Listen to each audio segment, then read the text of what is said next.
যে নিয়মগুলো, সেটি প্রথমে হচ্ছে সেহরি করা। সেহরি করার ব্যাপারে অনেকের মধ্যে ভুল ভ্রান্তি থাকে যে অনেকের ধারণা যে সেহরি যদি কেউ না করে তাহলে তার রোজা হবে না। অনেকে কেউ কাউকে জিজ্ঞেস করলে দেখা যায় যে বলে তুমি কি আজকে রোজা রেখেছো, সে বলে না আজকে আমি সেহরির সময় করতে পারিনি, তাই আজকে রোজা রাখতে পারি।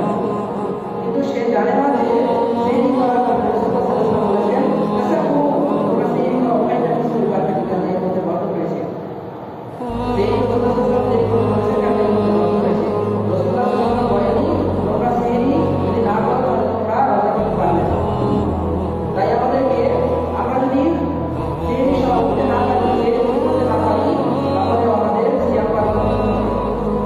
কেননা এটি হচ্ছে ইসলামের একটি স্তম্ভ, এটি হচ্ছে ফরজ ইবাদত।